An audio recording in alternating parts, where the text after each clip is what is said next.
Hello and welcome, ladies, to week 2, Body Love. I'm sure a couple of you are going to be showing up soon, and it's Monday. This is a different day than we've been using thus far last week. So hopefully this time we'll see if this time works for people. Please excuse the mess in the background. Oftentimes Monday mornings are used for cleaning around here, which we'll talk about later, because keeping your physical space in order is a great way to love your body, which is totally on the menu this week. So please excuse the distracting mess you see behind me. It distracts me too, but we'll take care of it later, don't you worry. So while I wait for some of you to show up, I had a couple notes to mention about acceptance. So I'll start with those. Like my IHOP mug, I got this in college. Actually, I think one of my roommates took it from an IHOP, and then I ended up with it when we moved. Seriously. So acceptance. I wanted to really reiterate something that I've seen talked about in the group. I think it was Chris who mentioned it, that we're really accepting the fact that this process is lifelong. So you're going to be learning new things about yourself, about what it means to be mentally whole, what it takes for you to get there. You're going to be bringing yourself to new levels over and over and over again throughout the rest of your life, I imagine. So part of accepting this, that it's a process, that we're going to go through new challenges throughout our life so that we can grow more, so that we can become more of who we're meant to be. Part of accepting the process allows us to enjoy that process, even when we're in the challenging parts. Because after you've practiced doing this for a while, you know how golden those challenging parts are. They give you new insights that you need to move forward. They usually come right before you make a big decision that creates amazing changes in your life. So once we've accepted and embraced the fact that challenges exist and that they will come up over and over again, we're much more able to enjoy the process. So it's important to accept the fact that this is a process. It's a lifelong process. Another thing I wanted to note, this just came through this morning, is that another big part of what we're accepting, I don't remember if I mentioned this last time, we're accepting personal responsibility for ourselves. We're accepting personal responsibility 100% for our situation and what is around us. We're accepting 100% responsibility for the results that we're seeing in our life, which, sure, is it possible to kind of take this to the other end and start taking on responsibility for too much? Sure, absolutely. And when you're doing this correctly, when you're balancing right in the sweet spot, you're taking responsibility for your choices. So you're basically taking responsibility for what you're willing to accept from other people in your life. You're taking responsibility for setting your own boundaries. I see a couple people popping on, so let me just reiterate this point, and you might want to go back after this is over just to catch the first little blurb, what I said about acceptance, a couple notes, and I'm not sure who's here, so hi. I'm so excited that you're here. Body love this week. Such a good week. But what I was saying when you guys signed on is that accepting responsibility is so important. It's like a footnote that came through this morning about acceptance. We're accepting responsibility for ourselves and our situations. We're accepting the power that we have in changing our situation, because nobody has more power than we do. So acceptance comes with accepting responsibility for that. Since I have a couple of you here, say hi if you will. It's good to see you. I don't know who you are. We'll dive into body love. especially now that I have some eyes. Thank you for being here. I'm interested to know if the Monday morning time is good for people. If it's not, then maybe we'll go back next week to Tuesday. So I'm really hoping that we can get some interaction here today. Hey, Chris, I'm so happy to see you. Hello. I'm hoping to get some interaction here this week because body love is personal. So let me just say, kind of like trigger warning, okay? Hopefully, we don't need to keep it light. We can go as deep as you want. Hey, Kirsten, good to see you. Welcome to week 2 of Mental Wholeness. We're talking about body love, and it has the potential to be pretty heavy because oftentimes we've gone to lengths to disconnect from our bodies, and I'm going to dive into that a little bit more later, why we do that, because a big part of why I want to dive into that is I think it's important to understand things in a way that can help you help others too, even if it's something you haven't experienced personally. Just knowing that these things happen, and they probably have impacted you in some way, shape, or form. The information that I'll give you hopefully will help you translate into the conversations you're having with other people too. So why is body love so important? Well, body love, it's key to a lot of things. It's key to confidence, first of all. It really makes a huge difference in your confidence level when you feel at home physically in your body. And I'm sure you guys have experienced this to some level. Usually to take your confidence up a notch, you have to accept your body physically on a new level, and feel more at home in your skin. I think this has all kinds of reasons. First of all, we live in a society that is very stereotypical a lot of times in a lot of ways, and just like biologically speaking, like as human animals, how much more confident would you feel if you knew that you could take care of yourself in any situation? If you felt so at home in your skin, so able to like respond appropriately and use your body as a tool, if you knew you had the ability to do that, it feels a lot better. It feels a lot more empowering. It feels a lot safer.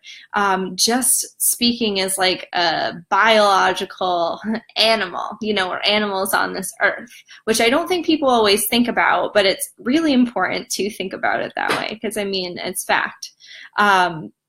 And so another thing that body love is key for is consistency, because I was mentioning earlier, part of the acceptance process, it was kind of another note on acceptance, that we're accepting the process itself, that this is a lifelong process. And if you want to build consistency, it's going to take physical comfort in both the highs and the lows. And as you start exploring this process more, you might find that sometimes you're just as uncomfortable in a good time as you are in a low time in a different way. It can be very challenging to feel like you deserve the highs when they come, and that's oftentimes why we start seeing like self-sabotaging behaviors when good things come along. So basically, body love, it's key to both your confidence and your consistency over time. When you start to feel comfortable in your skin, you start to recognize sensations for what they are as they happen.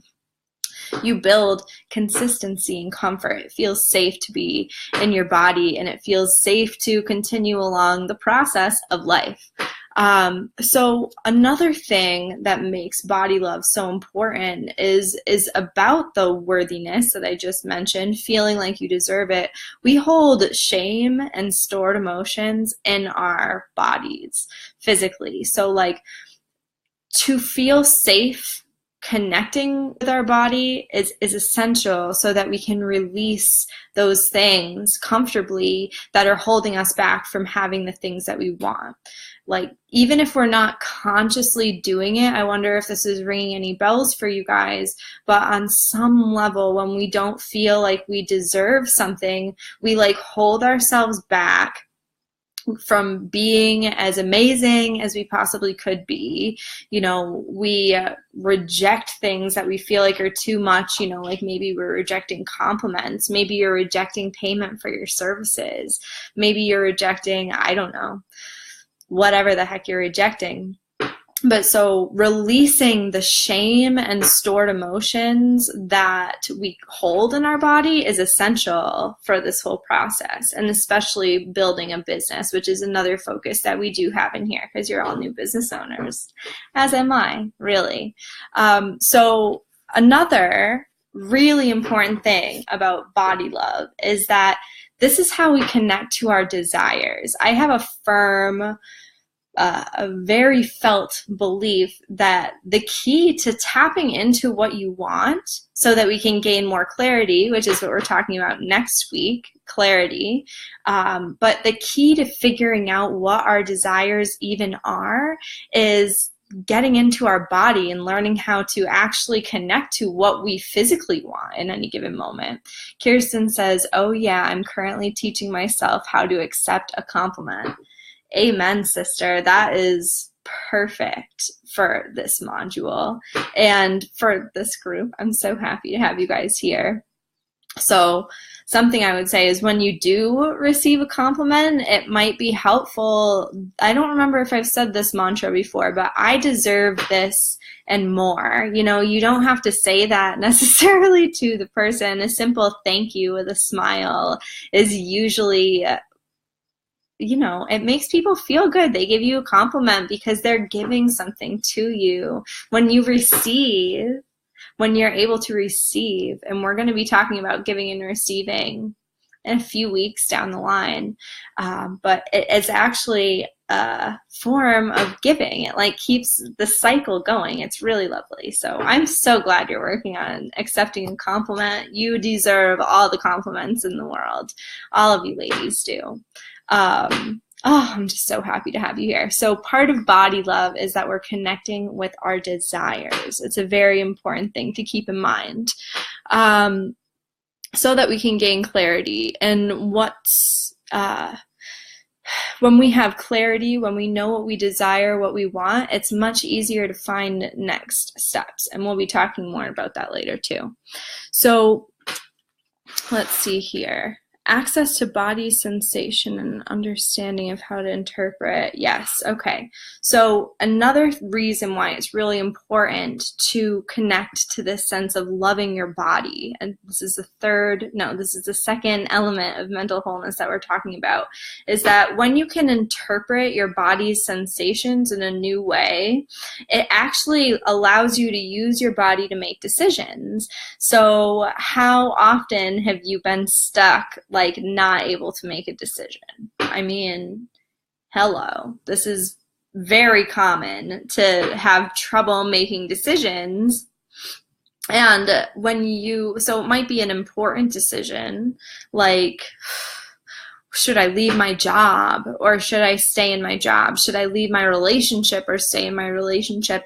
Or it might be a simple decision, like, what do I want to eat for dinner?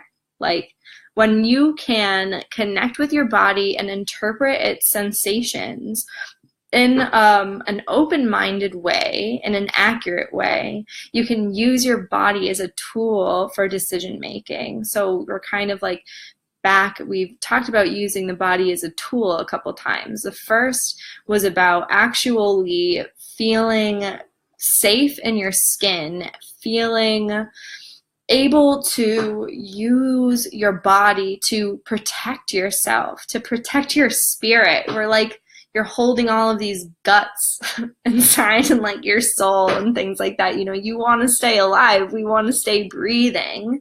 So in one sense, we can use our body as a tool feeling comfortable in our skin and confident in our ability to protect and defend ourselves.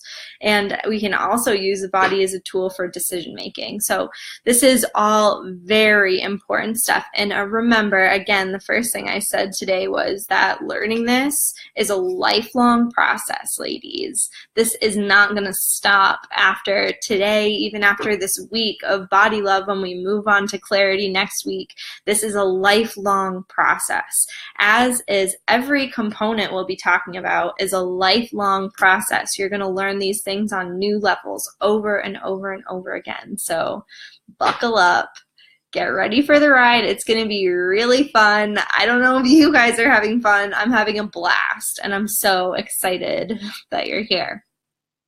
So, does anybody have any questions before I dive into the information portion of the live stream? As I mentioned before, and I'll just reiterate again for like the business building aspect of the conversation, that each module I've broken down into 4 parts. Motivation, why is this important? Information, what do you need to know? An exercise to help you actually feel what we're talking about in the moment, and action, what can you do moving forward? So that's how I'm breaking these down. One way that I was taught to break these down is similar: motivation, information, action. I've kind of added in the exercise, the experience portion of the show, because I think it's important that you actually feel what we're talking about so that it makes it real for you. But just so you know, for your own information, that's how I've been breaking these down. And I don't see any questions coming up. I don't know, maybe you guys are typing away. So just, throughout this whole time, you can put questions down below. We'll come back for more question time at the end. But yeah, that's what I'm here for. And I'm going to wait until I wipe off my glasses because I can't see anything without my glasses on. I hope you guys are comfy. I'm comfy. I'm still kind of in pajamas, to tell you the truth.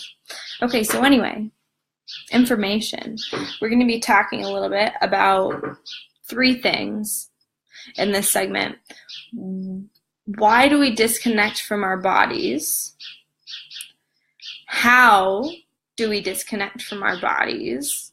And how do we reconnect to our bodies, which is where we're really focused, right? Moving forward is reconnecting to our bodies, loving our bodies for everything they are, all of the things that they've carried us through.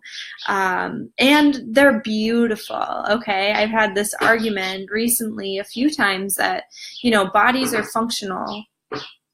That's all that matters. That, we don't need to worry about like stereotypical beauty in our society's, obsession with being beautiful. And on some points, I really like that, because we have been very stereotypically judged for looks in our society. Like, what is beautiful? It's like a tall, leggy, blonde model, right? Like that's what we think, the people that we see in magazines. And really, that's not true. It's actually not true for most people. I mean, sure, can they be beautiful? Yeah, but like anybody can be beautiful. Really, we know this. Beauty is more of a feeling. So like when you feel beautiful, when you're radiating, that you feel confident in your skin, that you love the way that you look, that you care for yourself as a beautiful person, when you cherish yourself as a beautiful person and cherish your body as beautiful, beauty radiates from you. It doesn't matter what your traits are. Any trait can be beautiful. So I digress a little bit. So let's dive into reasons we've disconnected from our bodies. And again, some of this content has the potential to be triggering triggering, like it sets off emotion in you, right? And we're kind of intentionally doing that in this program, because in order to feel mentally whole, you have to release these things from your experience. You have to process them in a new way. And I hope that this environment feels very safe for you to do this. It's always good to get as much support as you need. We'll be talking about this more in very, very short period of time, but just be aware that this is heavy stuff. You guys are doing an amazing job. You've made a really powerful decision being here, and you know, you got to take care of yourself while you're doing this work.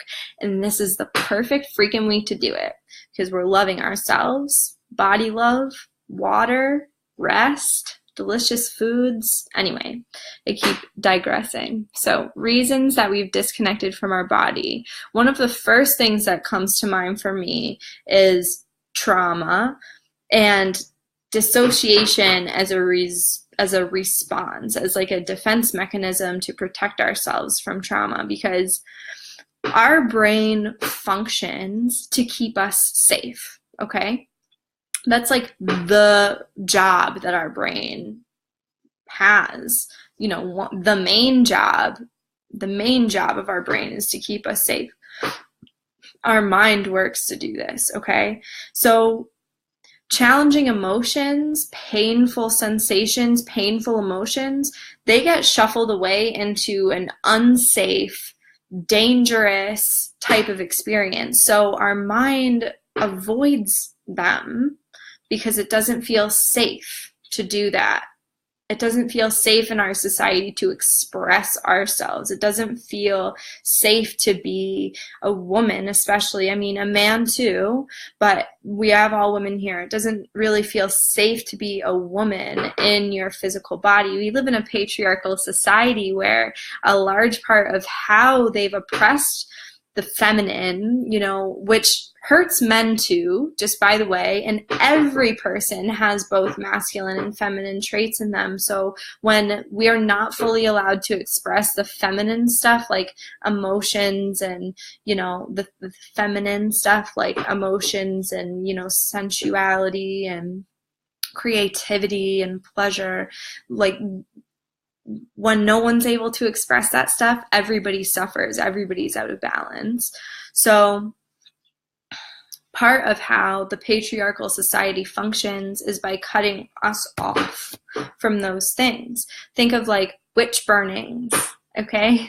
Like witch burnings, for instance, is a part of our history as women that, you know, it's not safe to be connected to these elements of ourselves. Hopefully this is resonating with you. Just let me know if any questions are coming up. So the disconnection that we experience after having difficult things that come up that make us feel stuff that we're not supposed to feel in our society, disconnection becomes the way that we keep ourselves safe. In society, it becomes a defense mechanism that's protecting our ego, right? It's protecting the mask that we've put on to start belonging in the world, okay? Disconnection and dissociation becomes a way for us to protect ourselves and keep ourselves safe in our society, in our experience. Hopefully that's making sense. So a big, like the biggest work that we're doing in here right now is re-understanding emotions and what it means to safely express our emotions and seeing that expression as safe and normal, okay? That's a huge part of what we're doing, is understanding that emotions and whatever experience that we're having, expressing ourselves from that experience, from that place, is safe and normal, okay? Anything that you're experiencing is normal. So hopefully this is helpful for you. And I kind of just touched on this too. Another reason that we disconnect from our body and don't feel safe physically in our bodies is societal pressure. societal pressure, sexualization, objectification, really just general confusion about what we're supposed to be doing in our skin. Like, what are we supposed to be in this society, right? Because we live in a society where women, we'll talk about women again because we're all women here, women are supposed to be sexual. So we're like shown as sexual in media and advertising and things like that, but we're not supposed to be sexual. So I misspoke there at the beginning. We're portrayed in the media as sexualized. So like the breastfeeding versus like lingerie ad, like challenge. It's not an argument between these two things, but basically we live in a society that has painted, one, the sexualization of a woman's body as normal, and Jesus, I'm missing, give it back. We've painted the woman's body as sexual and like sexualized it, but we're not supposed to be sexual. So like whipping your boob out in public is like, you know, what is it? I don't know. Slutty is the word that's coming to mind, but you know, those are the words that are like thrown at us as insults, right? So like, oh, if you're being too sexual, you're a slut, you're a whore. But so we're not supposed to be that, but in the media, we're painted as that all the time. It's fucking confusing, right? Like, it's really confusing. So that's part of the reason that we disconnect. A, because it's confusing. We don't know how to be. We don't know what way we're supposed to be, so we just disconnect from it. And it doesn't always feel safe, so it also ties back to the trauma. And I'll just be upfront with you guys. Like, vulnerability feels comfortable for me. So if it's too much ever for you guys, then you just let me know that you don't need me to share that much. But like, for instance, it hasn't always felt safe for me to be in my body because of the sexual assault that I mentioned. I think I mentioned it last week. Definitely maybe the week before, but I experienced a rape when I was 15 after my first love committed suicide. It was like a few months after. So actually I barely even dealt with it at the time because I was worried about other things. Like, I was still kind of swamped from the first thing, and then that, you know, it was bad. This is something I've had to process and deal with more in recent years than I did even then. But I realized that it didn't feel safe to be in my body, to be, you know, comfortable in my body, to be in any way overtly sexual, even like, so, you know, wearing a low-cut shirt, the culture that blames women for like what they're wearing and they were asking for it, those types of things, right? Like, I didn't feel safe being in my body because I thought I would attract negative attention from men. I thought I would attract predators, essentially, that I was putting myself at risk by being in my body.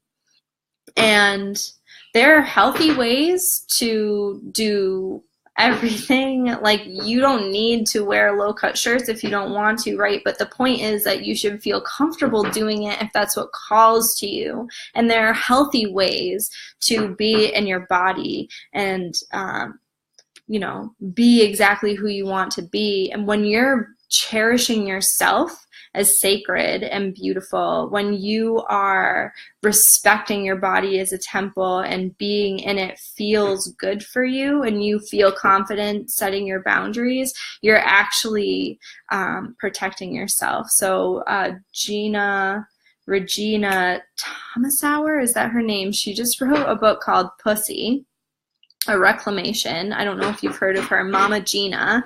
And she says that self-love is self-protection. It's very true. When you respect yourself and you know how to protect your boundaries and you give yourself all the love that you desire, you are protected from those predators. You're not attracting those things because you're not expecting them. You're not... there's not a part of you that like I'm not going to go down that rabbit hole right now, but if any questions are coming up, just put them in the comments. Hopefully you guys are still with me and you hear what I'm saying. I already talked about disconnection from emotions, I believe. So those are a lot of the reasons that we've disconnected as a society. We could go on here for a while. There are a lot of reasons that we've disconnected from our bodies. It doesn't feel safe, essentially, to be in our bodies, to experience physical sensations. Oh, I didn't mention this as a reason we disconnect. Like the medicalization of physical sensation. That's another reason that we disconnect. I don't know about you, but some of my worst anxiety comes from like searching WebMD from like symptoms. I don't search WebMD, don't get me wrong. I stopped doing that a long time ago, like in college, but it is really anxiety provoking because symptoms, physical symptoms, they can usually mean a wide gamut of things. So when you're tapping into your body and you're welcoming this sensation in, it can be scary sometimes to feel something that's a little bit like, oh shit, what's that, you know? So hopefully this is resonating with y'all. Let me know if you have any questions, and then we're going to move into how we disconnect from our bodies. Before we start getting into the more, how can we reconnect? Because that is where it gets really juicy and amazing, my friends. When we reconnect to our physical experience, like, it's so important for the full enjoyment of life and the process, being able to experience life through your senses. Like, it's the whole point of being a person on the planet. Like, we could just float around as souls, whatever you believe, you know, about what happens to our spirit, who we are after we pass. Maybe there's, and even if you think that nothing happens after we pass, like even more so, this is the whole point. Why wouldn't you just enjoy your senses to the fullest while you have them, you know? So I ramble a bit. You guys are quiet. So I'm, you know, this is one of those weeks I'm going to worry about you if I don't hear from you. Because it's hard stuff. Like, it's beautiful and it's challenging. It's beautiful and it's challenging, reconnecting to our bodies. And, you know, I would love to hear from you guys. Why do you feel like you've disconnected from your body? Do you feel like you're disconnected from your body at all? Like, what do you think about all of this? Does it resonate with you? Tell me what you're thinking.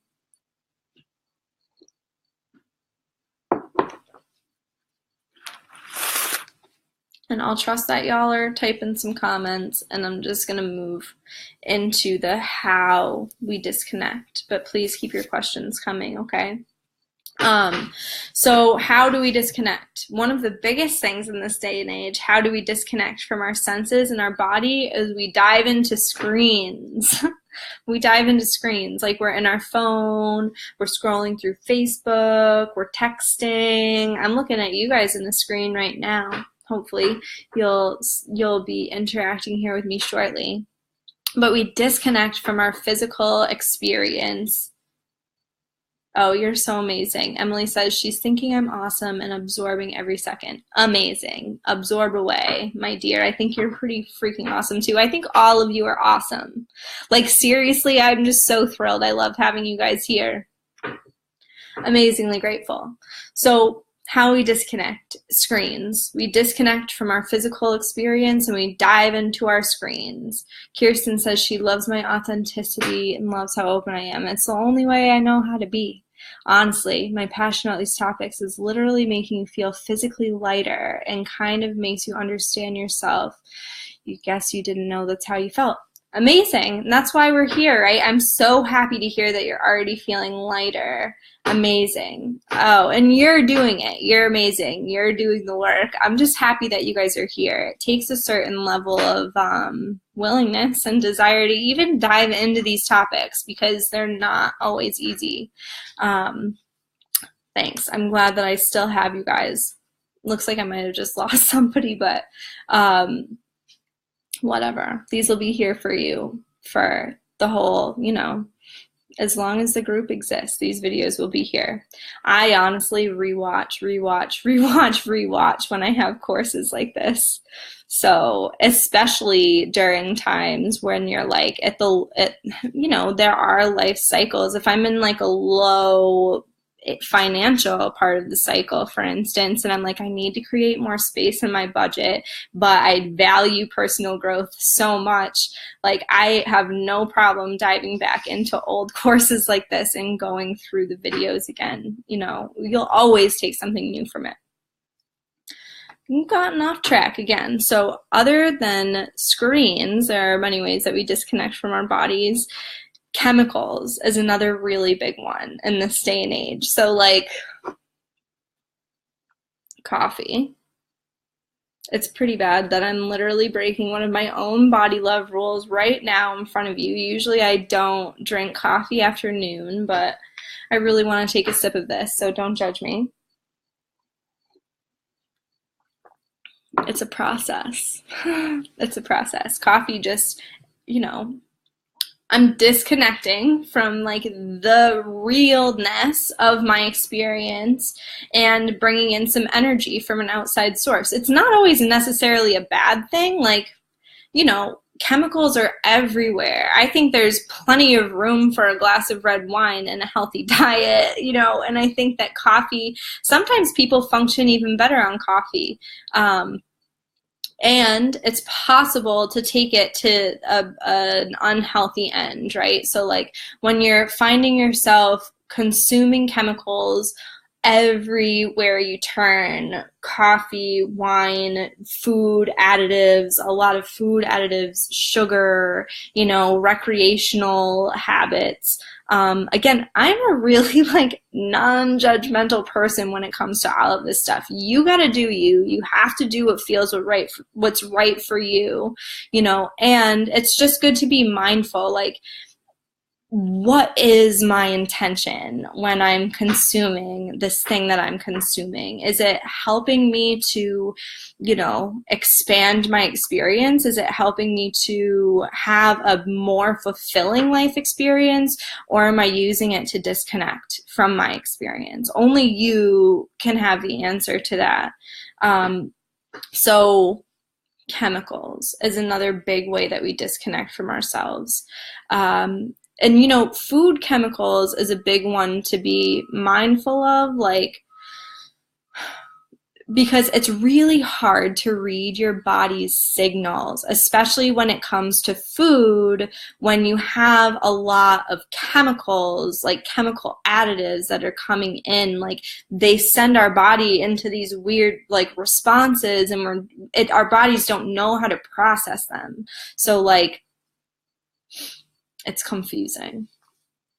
It's confusing. Chemicals. Dissociation, I already talked about, and I wanted to make an extra little note here that, if this is you, if you feel like you have dissociated from your body, so like, when I say dissociate, like, going back to the example that I used before about not feeling safe in my body after experiencing a sexual assault. So like when that occurred, I literally went to a different place. Like, it is one of our body's responses when you can't physically overpower what your situation to like remove yourself from it. So you've heard fight, flight, or freeze, right? So like the freeze part of that, you can dissociate and go into a different place. When people are talking about something challenging, you might notice this. Like, it's a really great practice, especially for attention. Okay. And I have a feeling we're all creative types of people here. We all have a little, like, to varying degrees, we have a little shiny object syndrome, I like to call it. Our attention gets away from us, right? And it's a good practice to start noticing, because like maybe it is, just something that's totally out of your control. But where in the conversation do you lose your attention? Is it during a really good moment where like that person is sharing something with you that you really want to hear from them? Where do you dissociate in a movie? You go off thinking about your own thing. Like, notice when you slip away. Is there something that you're avoiding in the conversation? Is there something that you're avoiding in your physical experience? But I've digressed totally off my point with the dissociation, the fight, flight, or freeze, because this is important, okay? If that's you, shiny object syndrome, right? If that's you, you deserve to invest the time and support that you need to healing old trauma type of stuff, okay? Like, it might mean getting a therapist in addition to this work that we're doing right now, but it's important that you deserve to have all the support that you need in going into this stuff and processing it, because it's heavy and it's okay to get help. Chris says, this is something that you've always struggled with. You were bullied as a kid, and partially because you were overweight, partially because you were different. Also went through puberty at a young age and was shamed frequently by adults and teachers because the same clothing other kids my age looks scandalous on you. Amen, girl. Amen. Me too. I'll tell you about that in a second, possibly. But you recently started accepting yourself as you are. Amazing. You just finished Whole30, which completely eliminates inflammatory foods, and you feel amazing. I bet. I'm really interested in that Whole30. I've heard good things about it. It's incredible how much feeding yourself well has helped your self-worth. Amazing. Exactly. And that's why this whole body love thing is so important, because it's a cycle, right? Like, sure, part of the reason that we aren't taking care of ourselves is because we don't feel worthy. And when you start taking those actions that send the signal, hey, I am worth taking care of myself. Hey, I am worth this. You feel the self-worth. Like, what came first, the chicken or the egg? Was it the self-worth, or was it the Whole30? Who gives a shit as long as you feel worthy, right? I know. Amazing. I am proud of you too, Chris. Like, it is fucking amazing. And it takes a lot of bravery to be fully throwing yourself into something new like that. And this, I don't know, you guys are fucking rock stars. I love it. And I totally relate to the curvy dress code violations. Oh my God. It's obscene. That's something I've actually been thinking about a lot lately when it comes to body love and like being a professional, right? Like, am I allowed to have cleavage showing? I actually got a breast reduction when I was 15, which is another like kind of thing that was now in hindsight challenging. It is infuriating. It was like, what do you want me to do? Like, I'm literally, and I mean, maybe if, I don't know, we could vent about this. Maybe we should vent about this together sometime, because like, amen. Oh my God, I'm so happy to hear somebody saying this. It's like, it's true. It's infuriating, and it makes you feel, as a teenager, I think that adults forget sometimes that like teenagers don't know what the fuck is going on. Like, we didn't know what was going on, right? Anyway, I think it's amazing. And thank you for sharing all of that. I have a feeling we'll talk more about it. I'm just so glad that you started accepting yourself as you are.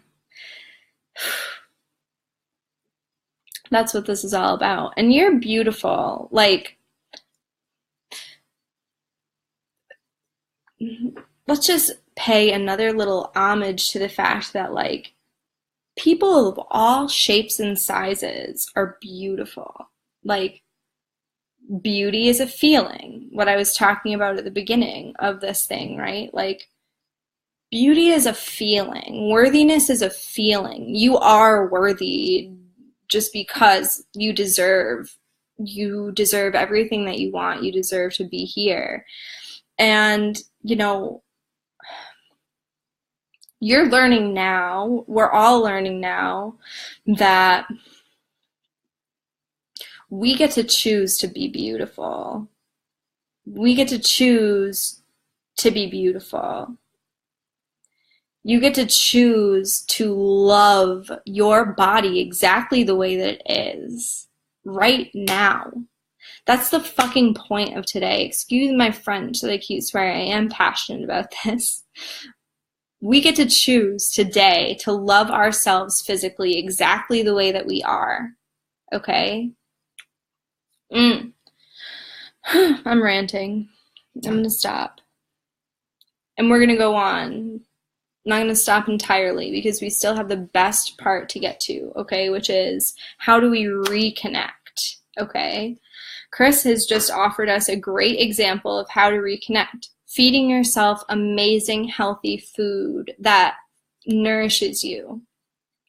You can keep like journals about what kinds of foods feel good for you, what kinds of foods feel bad for you. Like, you have to learn about your body and what feels good, what feels bad. When do you like to eat? How much do you like to eat? Like, how do you know if your body's hungry? You know, are you familiar with what hunger feels like? Does it feel like nausea? For me, sometimes I feel nauseous if I'm hungry or thirsty, which it's easy to forget sometimes. Nausea can also be a sign of anxiety, believe it or not. This is part of why it's so important to learn how to understand and interpret our physical sensations, because our body doesn't speak in words like I'm speaking to you right now, right? Like, I'm giving you information which is intellectual. We haven't gotten to the experience part yet.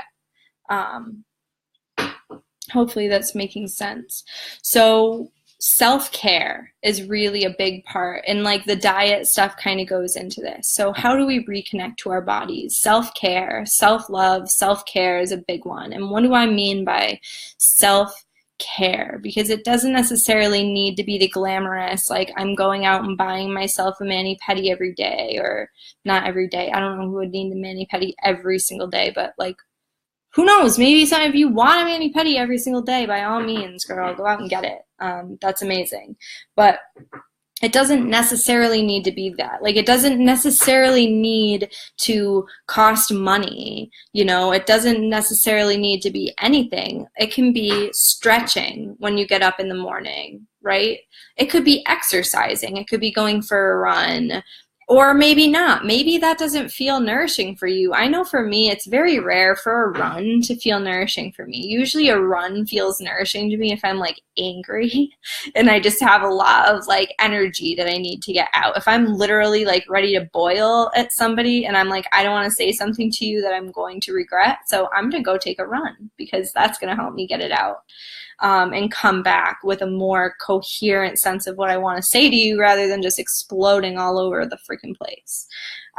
Self-care, it can be stretching, it can be exercising, it can be massage, getting a massage, it can be massaging yourself. So like giving yourself a breast massage. I wouldn't be surprised, Chris, if that's a really good thing for you. I would be interested to know if that's something that you've experimented with before. So like, as women, our breasts are a powerhouse of energy and connection. And a lot of times we have disconnected from even that sensation because it doesn't feel safe, like especially if you are large chested. But I don't think it necessarily matters. Like, that's just what my experience has been like.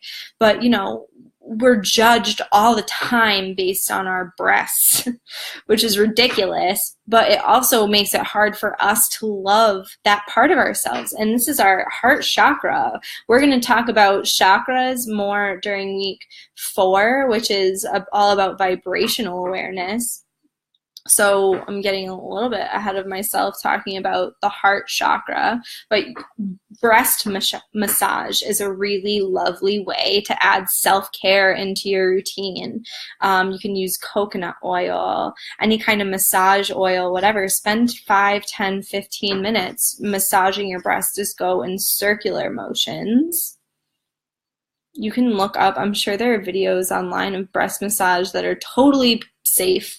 You know, PG-13, probably PG-13 just for the content, right?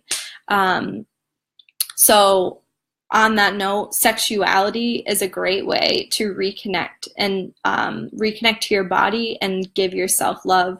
We hold a lot of shame about our bodies. I was speaking about this at the beginning. A motivation for getting more connected to your body is to release some of the shame that you hold on to that stops you from feeling worthy, right?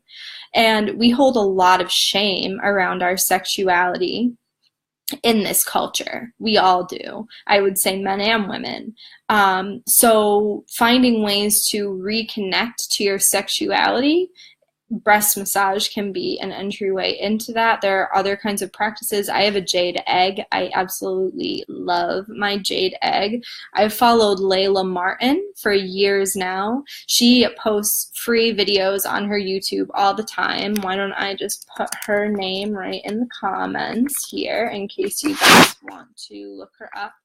I also have a coach named Lauren Joyce who I work with on these things. She talks a lot about sexuality as well, but these are great ways to reconnect. So like self-love, body love, reconnecting to your body, using lotion, rub lotion on yourself after you get out of the shower, you know, or even just throughout the course of the day.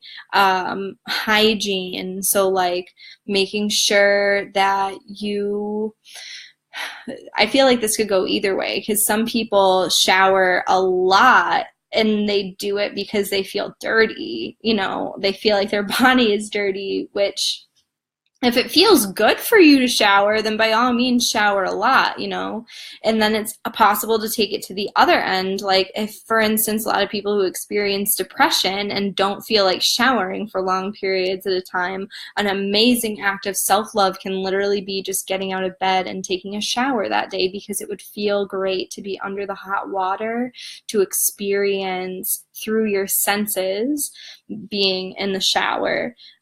So hygiene. I did that hair mask yesterday, which, oh my God, girls, you got to try that hair mask. And I thought of Chris and Kirst because I know you guys love to do hair coloring for people, and you really care a lot about helping their hair get healthy before you like add more color to it. And I can't help but wonder if that would be a helpful suggestion for people who need to like make their hair healthier again. I wish you were here so that you could feel this. I love that, but like that's another form of self-care and body love, just treating it as not a frivolous luxury to be taking care of yourself physically, but as something that's important to you, something that you deserve to make part of your normal routine. Hopefully that's making sense for you, the self-care part. And I mentioned sexuality as a way to tap back in.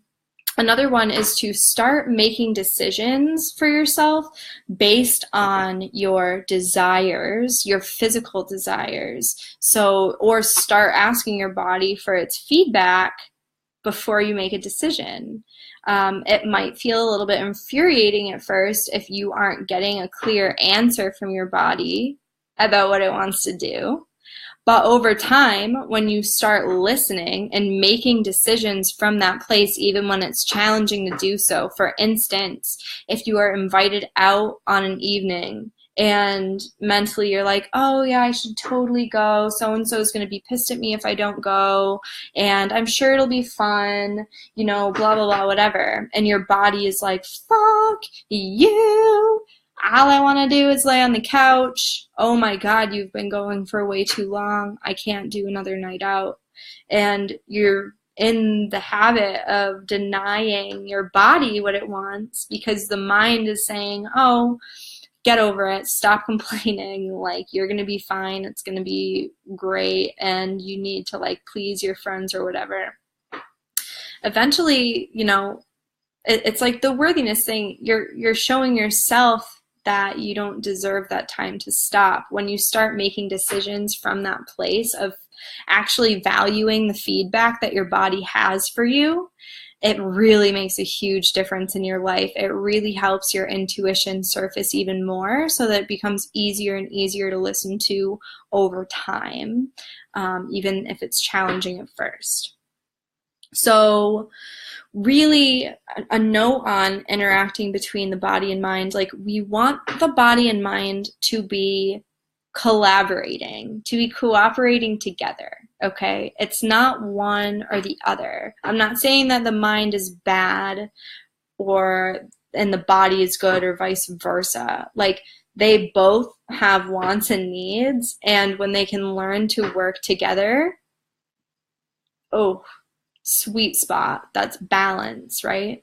So do you guys have any questions about any of this? And then maybe we will go into the exercise, the experiment, which is really going to be short today. I was thinking about bringing you through another little guided meditation, but we're cutting it a little bit close. We've taken a lot of time. Hopefully it's been good information that I'm giving to you guys. I know I went off on like little trails every once in a while, but hopefully you're still with me.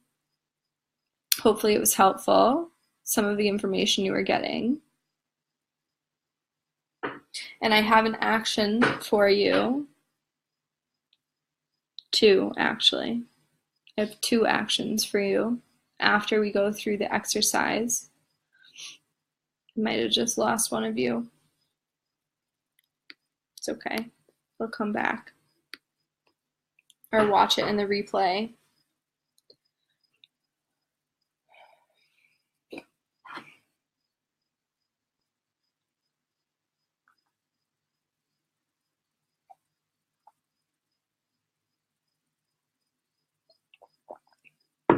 Drinking lots of water is a great form of self-care.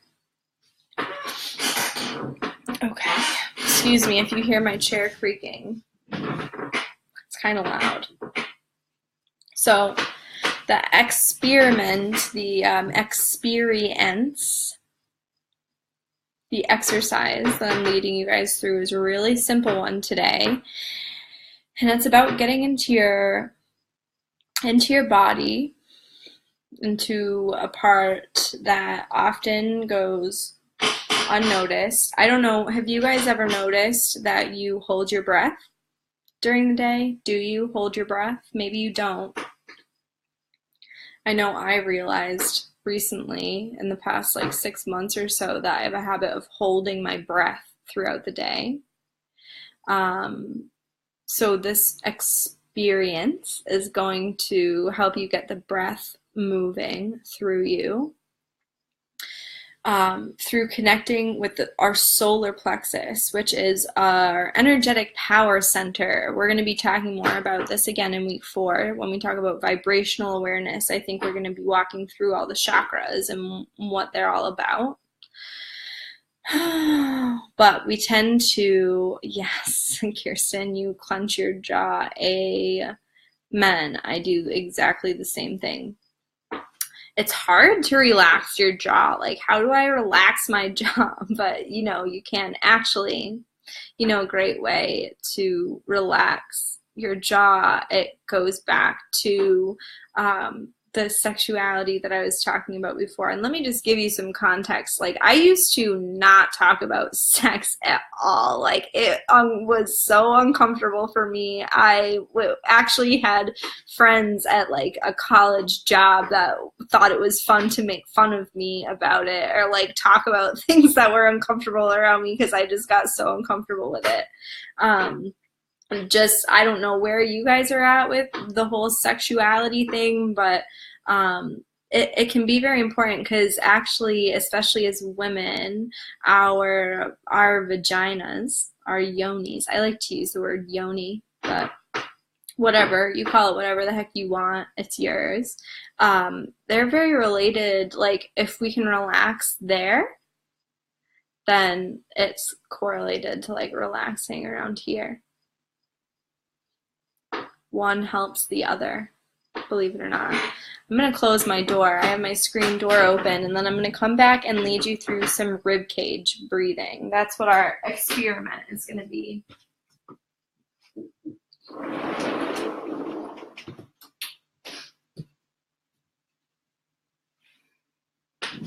Okay.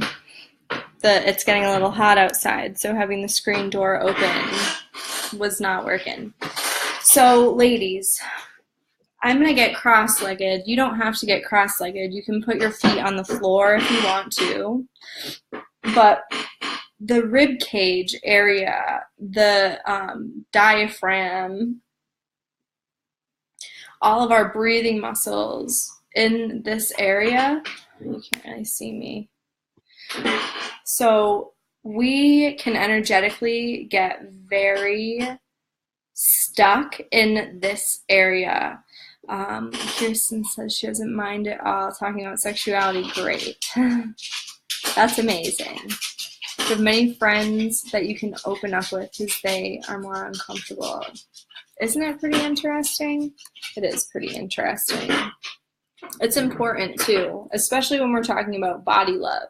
And this is kind of related to, because really, we'll talk more about this during the vibrational awareness, but we want our energy, our breath, to be able to move easily through all of the energy centers in our body, okay? They start down here, which is in the first chakra, and then our top chakra, our crown chakra, is way up at the top of our head, and there are actually chakras that go down through our legs. We'll just be talking about the main ones in week 4, but for today, it's very common for people, for women especially, I believe, to be clenching in this area of our body, okay? So today, we're going to do a few rounds of rib cage breathing together. It's probably going to take 5 minutes tops, okay? So buckle in, commit to sitting here, being here with us throughout this part, okay? Take a couple deep breaths. Put your hands on your rib cage, okay? Like this. Feel how when you breathe, your rib cage expands and contracts.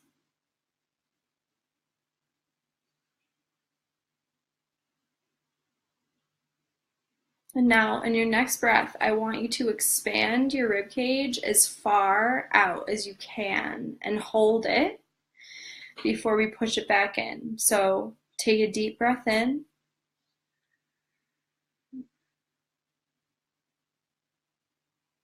Hold it. And on the exhale, push in.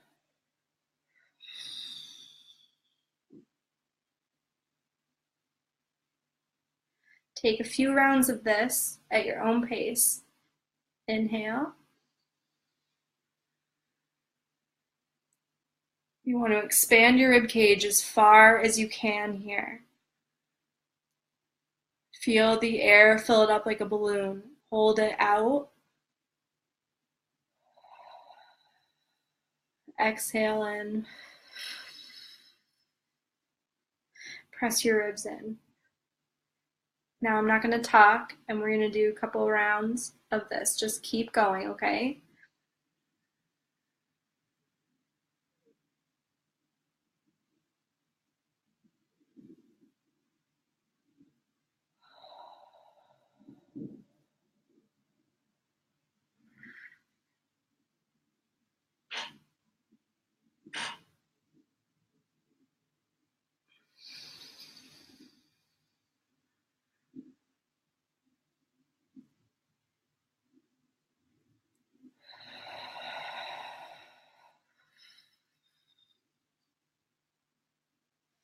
Do 2 more.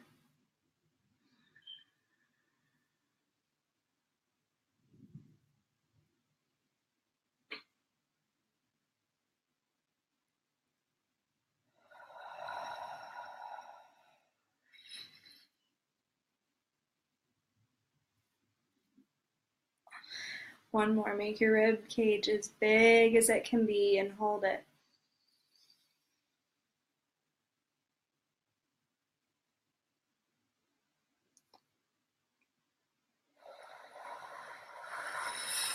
Exhale and push in.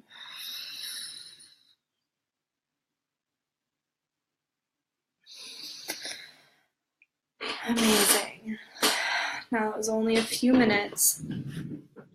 I would love to hear, how did that exercise go for you?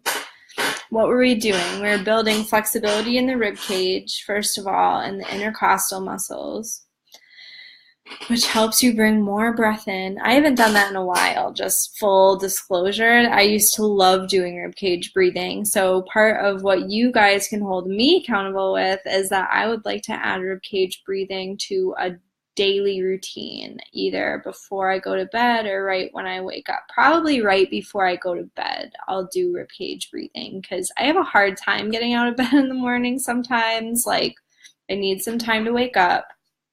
So if I try to like meditate or do deep breathing, it's easy for me to just fall right back asleep, which is a nice problem to have. Some people have a really difficult time sleeping, and that isn't me. I sleep through a lot. And sometimes it's like something so chill like that isn't a good fit for me right first thing in the morning. But deep breathing in the rib cage like that, it's really good for your abs, your obliques. It adds flexibility to your intercostals, which are the muscles in between your rib cage bones. If you do this regularly, you can get your rib cage to expand very far and push back in very small, and you'll notice like kind of an hourglass figure that forms more and more and more, which it's really not about like the shape. You should go for whatever makes you feel comfortable and beautiful as far as body shape goes. And it is good for your rib cage to be able to expand and contract when it breathes. Like, you'll have more lung power. Amazing. Yes, being a singer, it's second nature to you to do that. Perfect. Would it give you the same effect if you don't have your hands on them? So Kirsten, yes, I'm interested to know why you have a hard time touching your ribs. Is it painful for you? Is it like some kind of old injury? Is it more like, I wonder why it's difficult for you to touch your ribs. I'm sure that you can do it without touching your ribs, but for me, well, there are two things that are coming in mind. First of all, when you touch, it's easier to like bring your attention to that part of your body. So like, for instance, working as a personal trainer, one way that I would help people get into a muscle is by putting light touch on the muscle so that their brain connects to the muscle that they're trying to work. It's kind of the same type of deal when you're doing this for yourself. Just bringing your hands to the area can help your mind connect to what you're trying to do. Also, the in motion is usually when I use strength in the arms, when I'm exhaling and bringing the ribs in to like squeeze them together. A lot of times I'm putting extra pressure on my ribs from my hands to help get that motion. If it's uncomfortable for you, then you don't need to do it. Like, you got to do what makes you comfortable, and I would never tell you to inflict pain onto yourself. I don't think that it's necessary. Would it be the same effect? I want to say probably not, but like, I'm sure that you can make it work. So if you want to give me more information about that, let me know. And Chris said that she does that type of breathing when she's feeling stressed. It helps to slow down. It is amazing for that. And I would say, let's see, Kirsten responded, you had a friend when you were younger who got into a car accident and broke every rib except for two. Ooh, and even hearing the word rib or rib cage, you feel very lightheaded. Well, I apologize that I'm saying it so often here then. So that is probably more of an emotional thing than a physical thing. Yeah. I would say that it sounds like that was traumatic for you. That Mm-hmm. You just went to see him in the hospital and it was tough. I'm so sorry to hear that. I wonder if that's part of the friend stuff that you might have been talking about before. So he just got into a car accident then. So maybe it's just right now it's very difficult for you to be touching your ribs and talking about ribs. That would make sense to me. Um, you have to do what feels right for you. I would also say that it could help you to feel safe, to feel whole, to like bring your awareness to how healthy your ribs are. You freak out when people touch their ribs or try to touch mine. It's not weird. Oh my God, but like I'm sorry to hear that. So, because you're probably, it happened when you were in second grade, and so he's still in the hospital. Oh God, that sounds horrible. Um, so it sounds like this was traumatic for you and kind of like vicariously so. Um, we're going to be talking about emotional alchemy in week 5. So that's even after the whole vibrational awareness thing I was mentioning before. And I want to make sure that you have all of the support that you need. It might be worth, so another thing to consider is that since you paid in full, we have a call that we can use together at some point. Maybe we can talk more about it then if you want to. No pressure there. That's one option that we can talk about it. And really, I just want to make sure that you have the support you need in expressing yourself, because it sounds like there might be some kind of emotional thing there that's attached to that accident, to the experience, that's creating like a dizziness for you, like it's uncomfortable for you. He's fine now, just it's stuck with you all these years. He's totally normal now. Amazing. It was just a few weeks of him being in the hospital. Okay, amazing. Cool. We can totally do that. Talk more about it. Because I want to make sure that you have all the support you need. And it sounds like there are some emotional things that are going on. And I mean, this is a great thing for us to be talking about, because if you have trouble connecting to your ribs, that's very literally a difficulty connecting to that part of your body, right? And so when we start talking about vibrational awareness, it'll make even more sense that like we want things to be able to flow all the way down through our whole body. And if you're not able to connect to your solar plexus, first of all, it's your power center. Like that is your ability to impact change on the world, to take powerful action, to change your habits, to, you know, make the things that you want to see happen, to make them happen. That's all very much around your rib cage and your solar plexus. And if you're tight in that area, if you're unable to connect to that area, energy can start getting like blocked and stored right here and not flowing down into the lower energy centers in your body, which can be problematic for all kinds of reasons that we'll talk about later. But it's definitely worth trying to connect to that area of your body. If you do this exercise yourself, just take it slow. Be very kind to yourself, and also don't be afraid to express the emotion that comes up as you're doing it, because we tend to, like, once you feel the emotion to start coming up, the initial response is to disconnect, like shut that down. That is not safe. So like you might start feeling the dizziness, right? And then you resist it. Like, nope, that's not going to happen right now. Nope, don't have time for that. If you practice doing this in a safer space where you might have a little bit more time to lean into it, that you can let the emotion kind of come full circle, where you can dive into it. It might mean crying, you know, it might mean a lot of different things. Because second grade, that's a pretty pivotal time, actually. Our subconscious mind is pretty much fully formed by the time we turn 7.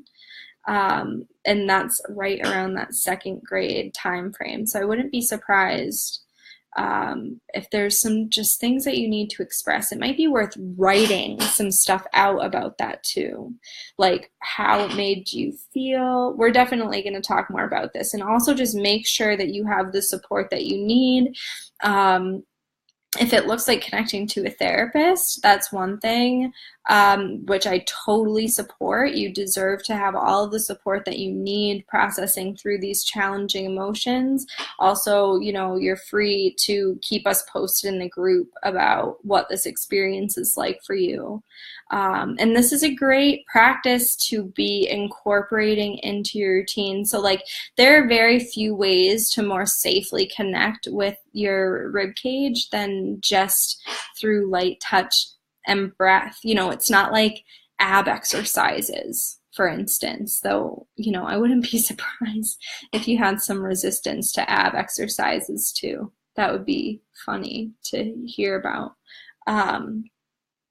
So anyways, if you guys have any more questions, hopefully I answered those questions. I don't think that there was a question that Chris had. Being a singer, it was second nature to her to do that breathing, which is amazing. Oh my God. And I'm probably going to start picking your brain at some point about tips for singing, because it's been I've been dying to sing more lately. Something that I've done in the body love realm, maybe you guys can celebrate with me a little bit. I signed up for a dance class.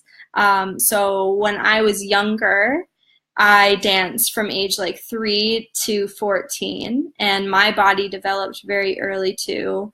When I started growing boobs, I stopped. I stopped dancing. I actually had a circumstance occur, a situation where a friend told me something my dad had said about me dancing and how he could see why somebody would want to watch me dance. And after I heard that, I was like, nope, I'm not dancing. Fuck that. Bye.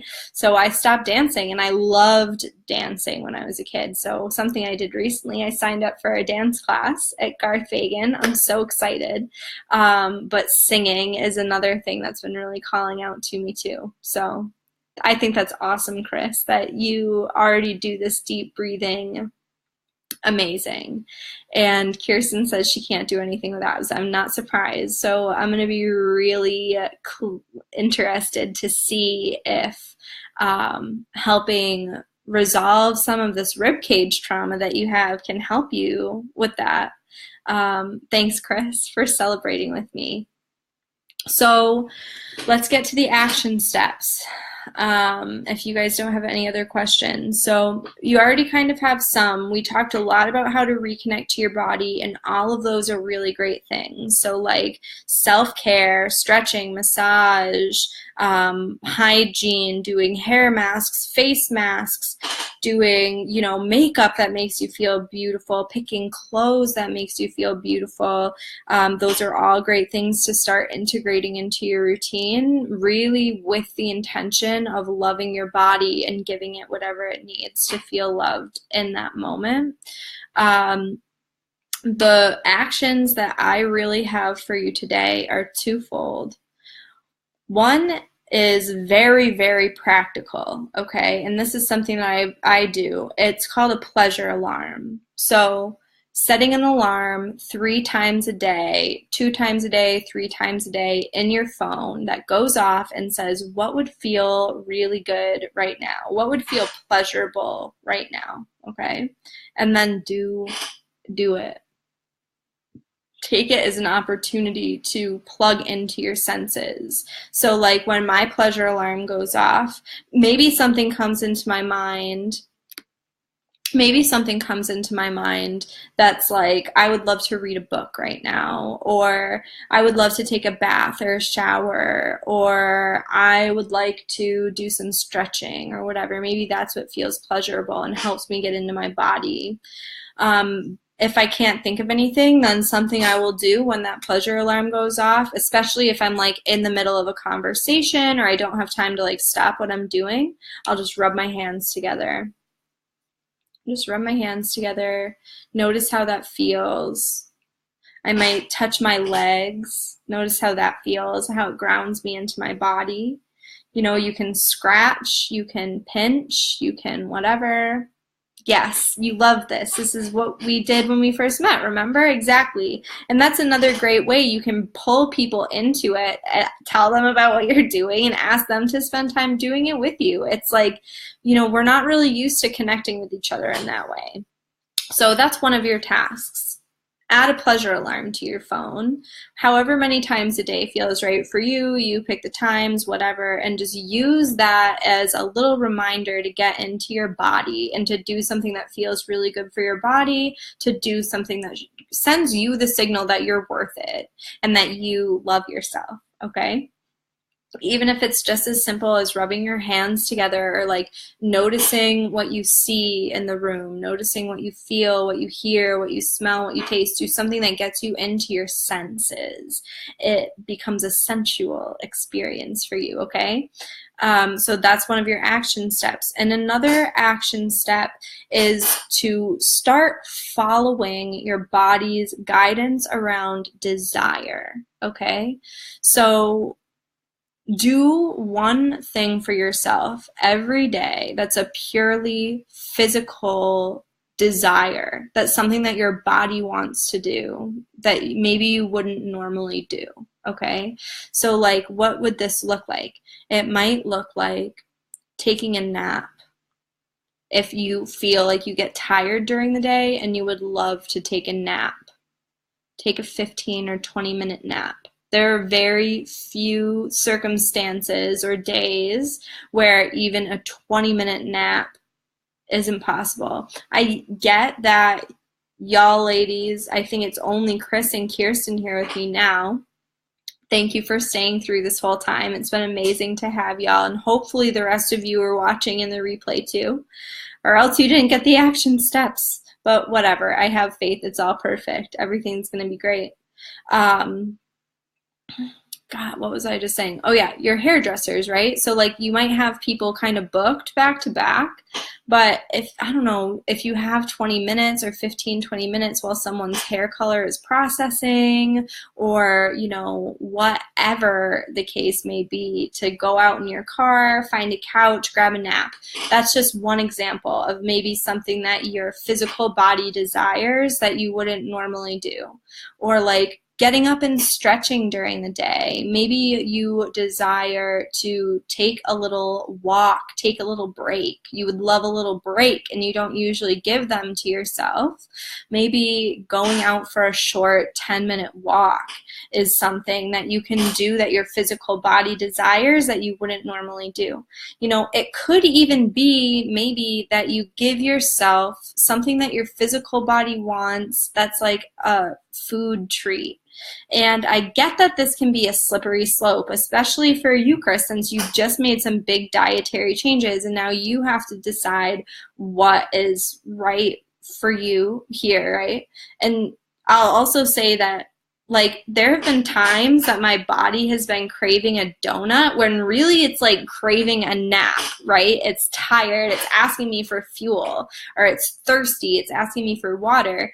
And then there are times when my body really does just crave, maybe it's craving something sweet. Maybe I can give it a little bit of dark chocolate, or like if there's a craving, maybe it makes sense to ask a couple more questions. Like, okay, you want something sweet. Could it be a piece of fruit? You know, like basically this action step is to one time every day tap into a desire that your body has. Ask, body, what do you desire right now?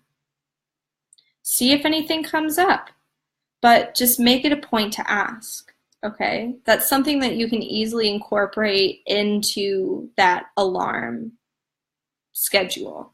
So when the alarm comes up, what would be pleasurable right now? Maybe that's a great opportunity to check in with your body and ask. what do you desire right now? Start tuning in and seeing what it wants. And I'm also going to be putting a worksheet up as this week's kind of worksheet in the group, part of your workbook. It's called How to Interpret Bodily Sensations. It's just a 5-step process to start getting familiar with your body's sensations. So anytime you feel something, you're able to check in and have like a process for how to interpret that. Do you guys have any questions before I let you go? I know this is a lot. We spent a lot of time together today. I hope that it was helpful. We had a lot of great conversation. Thank you guys so much for sharing. Like, I love getting to know you better. Both Chris and Kirst, you guys are the ones who are here now, and I trust that if you're watching this later, hopefully you've left some of your stories for us to get to know you better too. But Chris and Kirst, since you're here with me right now, I loved getting to know you guys better. I really feel like I got some really valuable, vulnerable tidbits about you guys and who you are today, and I just can't thank you enough for showing up and being here. I'm so grateful to have you guys here. And again, for all of the ladies in the group, if you're watching this later, I really am grateful to have you here too. I hope that you shared some things about yourself too. We're all in this together, okay? And it's a lifelong process. Oh, I'm just so glad that we get to take the journey together as a tribe. A diverse tribe. We're all unique weirdos, okay? And please embrace, because, fuck the bullies, screw the people who want to put you in a box that doesn't fit, that doesn't feel good. The box is not fun, okay? I know. I am excited to see the changes with your body too. And be really kind to yourself, Kirsten, especially if you do some work with getting into that rib cage, okay? I'm really excited though, because I imagine that could have a really huge impact on a lot of things for you physically. Like, if we're not able to connect to our stomach, it's really difficult to connect to our emotions. So this is definitely something that it will be good to focus on for you this week, and just make sure you're reaching out for support if you need it. Thank you so much for your time today. I had so much fun with you ladies. I hope that this was helpful. Please post questions, post in the group. I can't wait to hear how this is going. Like I said earlier, this is one of those weeks that I'll get a little nervous if I don't hear from people, because I know that it can be difficult to process.